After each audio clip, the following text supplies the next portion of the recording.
Hadis ini, riwayat ini memberikan pelajaran kepada kita, memberikan contoh kepada kita. Kapanpun ada kesempatan untuk berbuat baik, maka segeralah kita lakukan. Kapanpun dimanapun ada kesempatan untuk beramal soleh, maka segeralah kita kerjakan.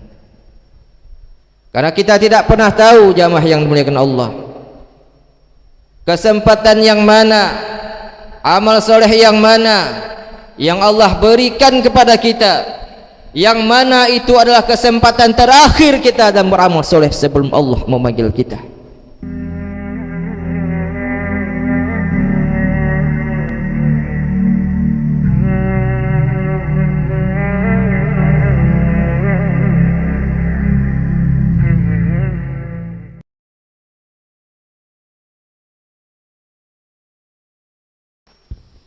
Alhamdulillahirabbil alamin. Alhamdulillahilladzi hadana li hadza wa ma kunna linahtadiya laula an hadanallah. Asyhadu an la ilaha illallah wahdahu la syarika lah, wa asyhadu anna Muhammadan abduhu wa rasuluhu la nabiy wa rasul ba'dah. Allahumma salli wa sallim wa barik ala sayyidina wa nabiyyina wa maulana Muhammad wa ala alihi wa ashabihi wa man tabi'ahum bi ihsanin ila yaumiddin. Ya ayyuhan nas, usikum wa iyaya bi taqwallah faqad fazal muttaqun. Qala Allah Ta'ala fil kitabihil karim, a'udzu billahi minasy syaithanir rajim. Ya ayyuhalladzina amanu taqullaha haqqa tuqatih wa la tamutunna illa wa antum muslimun. Ya ayyuhalladzina amanu taqullaha wal tanzur nafsum ma qaddamat lighad wattaqullah innallaha khabirum bima ta'malun. Wa qur rabbi a'udzu bika min hamazati syayatin wa a'udzu bika rabbi ay yahdurun. Rabbi shrah li sadri wa yassir li amri wahlul 'uqdatam min lisani yafqahu qawli. Shadaqallahul 'azim wa sadaqa rasuluhun nabiyul habibul karim wa nahnu ala dhalika minasyahidin wa sakirin walhamdulillahi rabbil alamin. Amma ba'du. Bersyukur kita kepada Allah yang masih memberikan setetes hidayah kepada kita, sehingga lembutlah hati kita, ringanlah langkah kaki kita untuk menuju masjid dalam rangka melaksanakan salah satu kewajiban kita selaku hamba Allah, menunaikan salat Jumat berjamaah. Kita bermohon kepada Allah, mudah-mudahan Jumat ini Allah jadikan sebagai Jumat yang terbaik dari sekian Jumat yang pernah kita tunaikan. Sholawat teriring salam semoga selalu tercurah limpahkan kepada junjungan kita, manusia mulia kekasih Allah. Beliaulah contoh yang terbaik bagaimana menjadi seorang pemimpin. Beliaulah contoh yang terbaik bagaimana menjadi seorang kepala rumah tangga. Beliaulah Sayyidul Anbiya wal Mursalin, Khataman Nabi, Nabiullah Muhammad sallallahu alaihi wasallam. Jamaah yang dimuliakan Allah Subhanahu wa taala, sebuah riwayat yang pernah disampaikan oleh Imam At-Tabrani, diurayatkan oleh beliau, suatu ketika selesai solat subuh, Rasulullah sallallahu alaihi wasallam membalikkan badannya menghadap kepada jamaah, membalikkan badannya menghadap kepada para sahabat Nabi sallallahu alaihi wasallam, seraya melontarkan 3 pertanyaan kepada para sahabat Nabi sallallahu alaihi wasallam. Pertanyaan Rasulullah yang pertama, adakah di antara kalian yang berpuasa pada hari ini? Dari sekian banyak sahabat Nabi sallallahu alaihi wasallam, hanya sahabat Abu Bakar As-Siddiq yang menjawab, "Saya ya Rasulullah. Sesungguhnya sejak tadi malam saya sudah berniat untuk berpuasa pada hari ini." Kemudian Rasulullah sallallahu alaihi wasallam kembali bertanya, adakah di antara kalian yang sudah menjenguk saudaranya yang sakit pada hari ini? Sama seperti pertanyaan yang pertama, dari sekian banyak sahabat Nabi sallallahu alaihi wasallam, hanya sahabat Abu Bakar As-Siddiq radhiyallahu anhu yang menjawab, "Saya ya Rasulullah.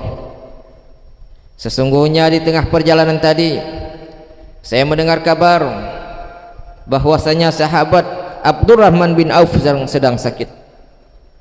Maka di tengah perjalanan tersebut saya sempatkan waktu, luangkan diri untuk menjenguk beliau."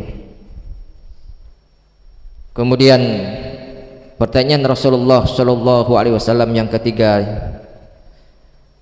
adakah di antara kalian yang sudah bersedekah pada hari ini? Maka sama seperti pertanyaan yang pertama dan pertanyaan yang kedua, dari sekian banyak sahabat Nabi sallallahu alaihi wasallam, hanya sahabat Abu Bakar As-Siddiq radhiyallahu anhu yang menjawab, "Saya ya Rasulullah. Sesungguhnya ketika berada di masjid tadi saya bertemu dengan seseorang yang meminta-minta. Pada saat itu saya melihat anak saya membawa sepotong roti, dan sepotong roti itu pun saya minta dan saya berikan kepada orang yang meminta-minta tadi." Jamaah yang dimuliakan Allah Subhanahu wa taala, hadis ini, riwayat ini memberikan pelajaran kepada kita, memberikan contoh kepada kita. Kapanpun ada kesempatan untuk berbuat baik, maka segeralah kita lakukan. Kapanpun dimanapun ada kesempatan untuk beramal soleh, maka segeralah kita kerjakan. Karena kita tidak pernah tahu, jamaah yang dimuliakan Allah, kesempatan yang mana, amal soleh yang mana yang Allah berikan kepada kita, yang mana itu adalah kesempatan terakhir kita dalam beramal soleh sebelum Allah memanggil kita. Kalau ada kesempatan untuk berinfak, bersedekah, maka segeralah kita kerjakan. Kalaulah mendengar ada saudara kita, keluarga kita, ada tetangga kita, kerabat kita yang sedang sakit, maka segeralah kita jenguk. Walaupun itu sepele di mata kita, walaupun itu rasanya tidak bernilai di mata kita, namun itu bisa jadi bernilai besar dalam pandangan Allah Subhanahu wa ta'ala. Dan kita juga tidak pernah tahu, jamaah yang dimuliakan Allah Subhanahu wa ta'ala, dari sekian amal soleh kita, dari sekian banyak kebaikan kita, kita tidak pernah tahu amal soleh yang mana, kebaikan yang mana yang membuat Allah ridho kepada kita. Jamaah yang dimuliakan Allah Subhanahu wa ta'ala, Imam Hasan Al-Basri pernah menceritakan kisahnya beliau dalam sebuah mimpi. Dalam kisahnya, dalam sebuah mimpi beliau ditanya oleh sumber suara, "Wahai Imam Hasan Al-Basri," sumber suara tersebut bertanya kepada beliau, "coba engkau ceritakan amalan-amalan yang menurut engkau itulah amalan yang terbaik. Wahai Imam Hasan Al-Basri, coba engkau ceritakan kebaikan-kebaikan, amal soleh yang menurutmu itulah amal yang pasti diterima oleh Allah Subhanahu wa ta'ala. Maka Imam Hasan Al-Basri pun menceritakan kebaikan-kebaikannya yang menurutnya itu adalah kebaikan yang terbaik. Imam Hasan Al-Basri pun menceritakan amal soleh, amalan-amalan yang menurutnya itulah amal yang paling ikhlas. Namun apa jawab sumber suara tersebut? Wahai Imam Hasan Al-Basri, dari sekian banyak amalan-amalan yang kau ceritakan tadi, tidak satu pun diterima oleh Allah Subhanahu wa ta'ala. Tetapi ada satu amalan yang tidak engkau ceritakan, tetapi itu diterima oleh Allah Subhanahu wa ta'ala. Ketika Imam Hasan Al-Basri tengah menulis sebuah kitab, maka datanglah seekor nyamuk hinggap di atas tinta yang beliau gunakan untuk menulis. Lalat itu pun dibiarkan oleh Imam Hasan Al-Basri sampai lalat itu kenyang, sampai lalat itu mengambil haknya, maka lalat itu pun terbang meninggalkan Imam Hasan Al-Basri. Jamaah yang dimuliakan Allah Subhanahu wa ta'ala, riwayat ini juga memberikan pelajaran kepada kita. Kalau kita mendengar kisah ini, riwayat ini, mungkin kita anggap hanya membiarkan seekor lalat, mungkin kita anggap itu bukanlah sebuah amalan, mungkin itu bukanlah sebuah kebaikan. Tetapi dalam riwayat tersebut itulah amal yang diterima oleh Allah Subhanahu wa ta'ala. Maka jamaah yang dimuliakan Allah Subhanahu wa ta'ala, kembali khatib mengingatkan diri khatib pribadi dan jamaah pada umumnya, mari kita jangan sekali-kali menganggap remeh sebuah amalan kecil. Jangan sekali-kali kita menganggap remeh sebuah amal soleh yang kecil, karena kita tidak pernah tahu jamaah yang dimuliakan Allah, dari sekian amal soleh kita, dari sekian banyak kebaikan kita tidak pernah tahu jamaah yang dimuliakan Allah, walaupun itu hanya menyingkirkan sebatang ranting di tengah jalan, kita tidak pernah tahu jamaah yang dimuliakan Allah Subhanahu wa ta'ala, dari sekian amal soleh kita tidak pernah tahu amal soleh yang mana yang diterima oleh Allah, yang membuat Allah ridho kepada kita dan memasukkan kita ke dalam surganya Allah Subhanahu wa ta'ala. Dan juga sebaliknya jamaah yang dimuliakan Allah Subhanahu wa ta'ala, jangan sekali-kali kita menganggap remeh sebuah kemaksiatan kecil.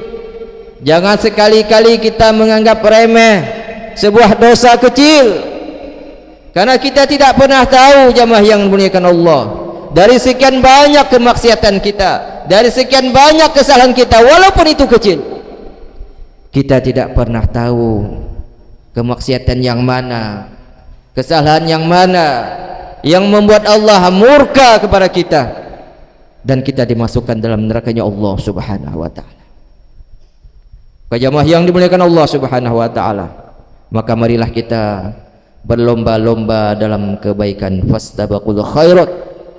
Kalau kita tidak mampu berlomba kebaikan dengan orang-orang soleh, maka mari kita berlomba dengan seorang pendosa dalam beristighfar kepada Allah Subhanahu wa ta'ala. Nasihat ini saya khususkan terkhusus untuk saya pribadi, dan mudah-mudahan memberi manfaat untuk kita semuanya. Mudah-mudahan khutbah yang singkat ini memberikan pemahaman kepada kita, dan mudah-mudahan Allah akhirkan kehidupan kita akhir yang baik, husnul khatimah. Barakallahu li wa lakum fil Qur'anil Karim, wa naf'ani wa iyyakum bima fihi minal ayati wa dzikril hakim. Aqulu qawli hadza fastaghfirullahu li wa lakum wa li sairil muslimina wal muslimat wal mu'minina wal mu'minat fastaghfiruhu innahu huwal ghafurur rahim.